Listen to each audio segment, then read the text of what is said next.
Olá, neste vídeo vamos resolver duas questões de geometria plana que foram enviadas lá pelo Forms. Eu agradeço aos novos inscritos que chegam constantemente aí no canal, numa taxa de crescimento aí de 10 subs por dia. E antes das soluções, eu sugiro você a tentar resolver o exercício individualmente para testar seus conhecimentos. E caso você tenha dificuldade, daí sim você parte para a solução ou comente as suas dúvidas na aba de comentários que eu estarei respondendo na medida do possível. E passando para a primeira questão, temos um triângulo ABC cuja área vale S, sabendo que AB é igual a BC, que é o dobro de AC, BH é a altura e AD é bissetriz do ângulo A área da região achurada em função de S é igual a. Então começamos com a primeira informação, sabemos que esse ângulo vale θ e o adjacente também vale θ, justamente porque CD é bissetriz e por conta disso você vai poder utilizar o teorema da bissetriz interna. Vamos às explicações dos tópicos teóricos do teorema da bissetriz interna e da propriedade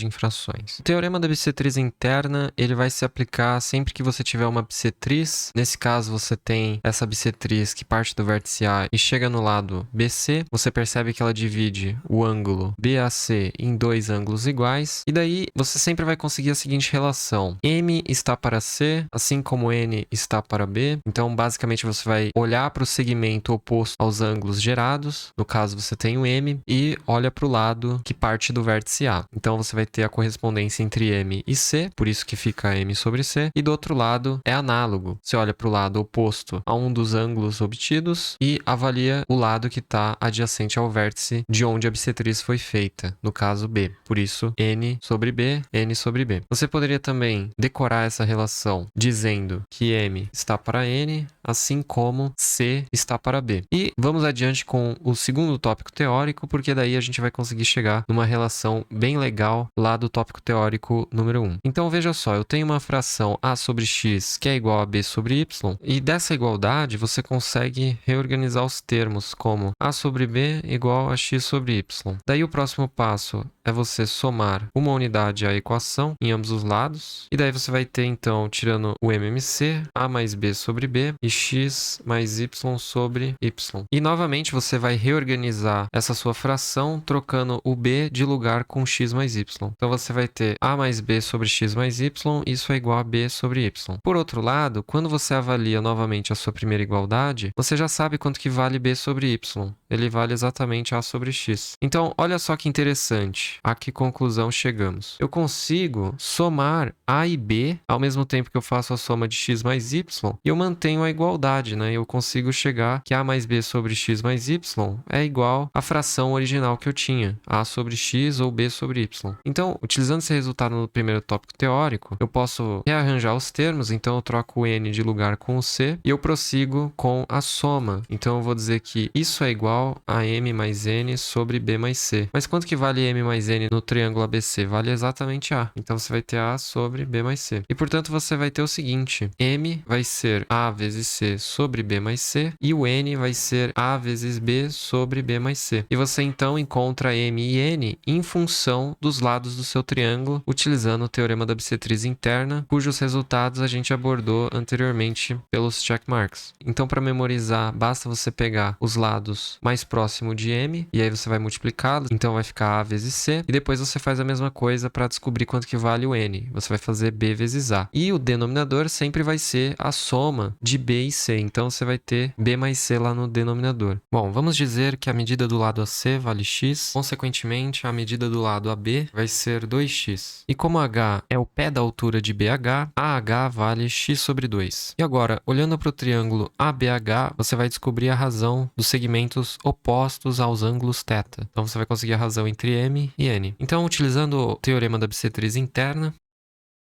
vamos obter que m sobre n é igual a x sobre 2 dividido por 2x. O x acaba sendo cancelado e, portanto, você vai ter a razão 1 para 4. Eventualmente, eu vou precisar também descobrir quanto que vale m mais n. Então, eu posso fazer uma manipulação com essa minha fração. Eu simplesmente troquei o 1 de lugar com n, e daí você utiliza a propriedade das somas, né, do numerador e do denominador, e, portanto, você acaba descobrindo que n dividido por n mais n vai ser 5 quartos. Esse é um primeiro resultado que vai ser utilizado mais tarde. E, novamente, você vai se utilizar do teorema da bissetriz interna, só que agora para o triângulo ABC. Então, você vai conseguir descobrir a razão entre BD e DC. Bom, então vamos fazer que Z está para Y, assim como 2x está para x. Isso aqui vai dar 2, e novamente eu vou me utilizar da propriedade da soma de frações. Então, Z sobre 2 é igual a Y sobre 1, e isso vai ser igual a Z mais Y sobre 3. E, portanto, você vai descobrir que Z dividido por Z mais Y vai ser 2/3. Trata-se de um outro resultado muito importante. Bom, vamos descobrir quanto que vale a área do triângulo BED. Bom, a área do triângulo BED em função de n, z e delta vai ser meio, que multiplica n vezes z vezes o seno de delta. Por outro lado, você consegue também calcular a área de BHC em função do ângulo delta, só que agora você vai precisar multiplicar pelos lados adjacentes, que é n mais m, vezes z mais y, multiplicado por seno de delta. Bom, a área do triângulo ABC é dada como S, e como se trata de um triângulo isósceles, a área de BHC vale S sobre 2. Bom, o que eu vou fazer vai ser simplesmente dividir a área do triângulo BED pelo BHC, e aí você percebe que o meio seno de delta vai ser cancelado, e vão sobrar as razões que já calculamos. Então você vai ter o n dividido por n mais m e o z dividido por z mais y.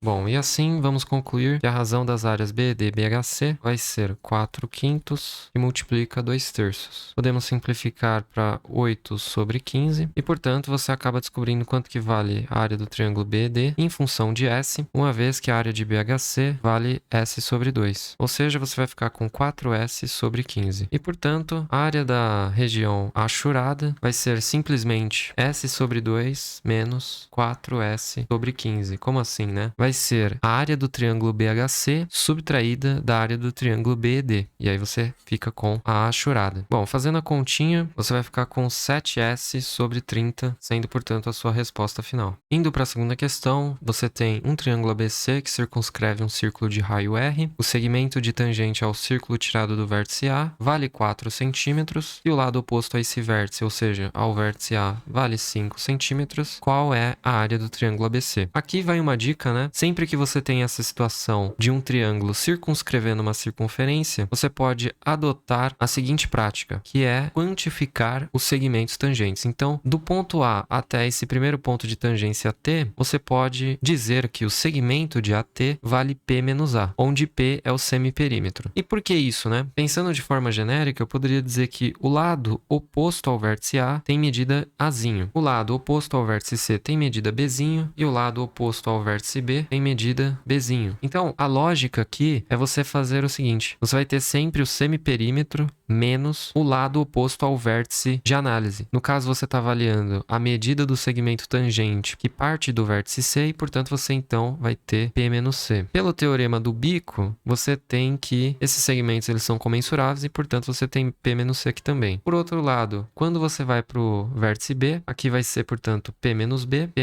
e você finaliza com o outro lado e vai ser P menos A, né? E esse é um bizu que você vai carregar para uma série de problemas porque você consegue quantificar a medida desses segmentos tangentes em função do semiperímetro e da medida do lado do vértice oposto ao que você está avaliando. Então, só para formalizar, né, onde P vai ser A mais B mais C sobre 2. Bom, no caso, você já tem quanto que vale P menos A. O exercício diz para você que P menos A vale 4, né? Só que ele também te dá o A. O A vale 5 centímetros. Então, você acaba descobrindo que P vai ser 4 mais 5, ou seja, P vai ser 9 centímetros. O semiperímetro desse triângulo ABC é 9. E existe uma fórmula também que relaciona a área do triângulo ABC ao semiperímetro e o in-raio, né, que é o raio da circunferência inscrita. E é dado simplesmente pela multiplicação dessas variáveis. Semiperímetro multiplicado pelo raio da circunferência inscrita. Bom, você já tem o semiperímetro, calculamos vale 9, e o raio, ele diz que vale R. E, portanto, a área do triângulo ABC em função do raio vai ser 9R, centímetros ao quadrado.